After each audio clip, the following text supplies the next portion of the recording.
हाय।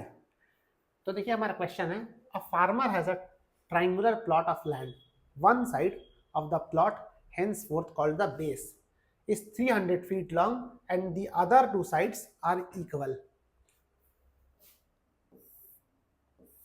ऐसा एक लैंड है जिसमें one side is 300 base and other two sides are not given but these two sides are equal। The perpendicular distance from the corner of the plot where two equal sides meet, इसकी बात हो रही है, equal side meet to the base is 200 feet। ये 200 given है, 200 feet। To counter the adverse effect of the climate change, the farmer wants to dig a circular pond। He plans that half of the circular area will be inside the triangular plot and the other half will be outside। अच्छा, आधा area इसके अंदर होगा और आधा बाहर। अब किस साइड होगा ये नहीं गिवन, हो सकता है आगे गिवन हो, outside. which he will purchase at the market rate from his neighbor। The diameter of the circular plot is entirely contained in the base of the circumference of the pond। मतलब यहाँ पे बनने वाला है, ठीक है।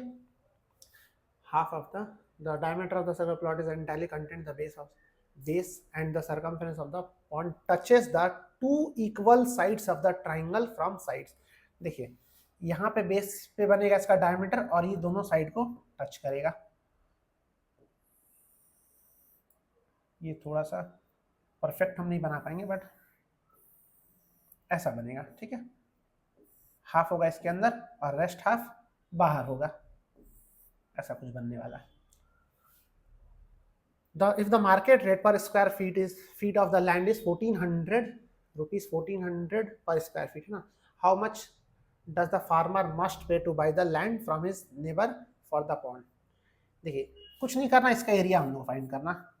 बोला कि बाकी हाफ जो वो नेबर से खरीद रहा, तो ये हाफ और बाकी हाफ का तो इक्वली प्राइस होना चाहिए, इक्वल एरिया। तो बाकी हाफ निकालना मतलब हाफ ऑफ द सर्कल का हम लोग को एरिया पता करना। सर्कल का एरिया पता करने के लिए सिर्फ रेडियस का जरूरत होता है, हम लोग को रेडियस निकालना। रेडियस मतलब ये हम लोग को पता करना। तो ये कैसे आएगा, तो सबसे पहले हम लोग टू इक्वल साइड वो निकाल लेते हैं। देखिए एरिया ऑफ द ट्राइंगल क्या हो जाएगा, half into base into height. Half into base is 300 और हाइट इज 200, ये एरिया ऑफ द ट्राइंगल होगा। इसी को लिख सकते हैं इक्वल्स टू हाफ इंटू, अच्छा ये निकालने के लिए भी नहीं है ना, तो एक काम करते हैं, पहले सबसे पहले हम लोग पाइथागोरस ये निकाल लेते हैं, ये साइड निकाल लेते हैं पाइथागोरस से।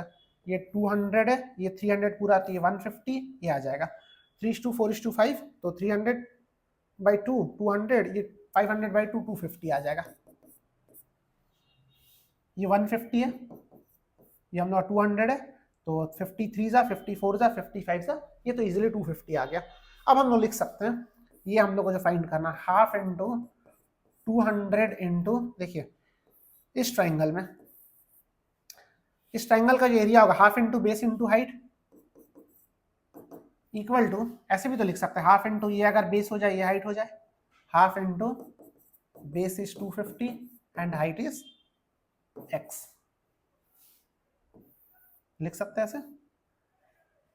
तो अच्छा ये अब हो सकता है आपके मन में क्वेश्चन, ये हाइट कैसे है। देखिए ये हाइट इसलिए क्योंकि ये टैंजेंट है, ठीक है। रेडियस पे टैंजेंट जो होता है वो परपेंडिकुलर होता है, तो ये कैंसिल हो जाएगा, 0 0 कैंसिल, 5 3 जा 5 5 जा 5 40 40 इंटू 3, एक बार चेक कर लेते हैं कैलकुलेशन, 120 होना चाहिए। हाफ ऑफ कैंसिल, 0 कैंसिल, 5 5 जा 5 3 जा 5 40, हाँ ठीक है। x का वैल्यू है 120, मतलब रेडियस ऑफ द सर्कल हम लोग को मिल गया 120। अब क्वेश्चन में कुछ नहीं बचा, बस हम लोग फॉर्मूला में डालेंगे, आंसर आ जाएगा। रेडियस मिल गया, तो एरिया ऑफ द सर्कल होता है पाई आर स्क्वायर, पाई इंटू 120 का स्क्वायर।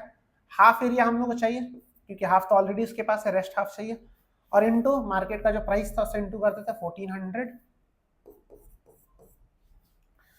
तो पाई का वैल्यू पुट कर सकते, पाई के फॉर्म में दिया नहीं दिया, पाई का वैल्यू पुट कर देते 22/7 इंटू 120 टू 1400,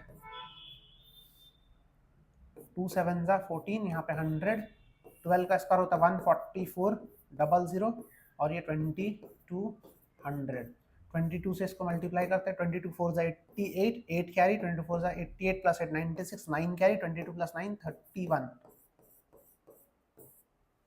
ऐसा आंसर होना चाहिए 3168 4 टाइम्स 0, 3168 4 टाइम्स 0।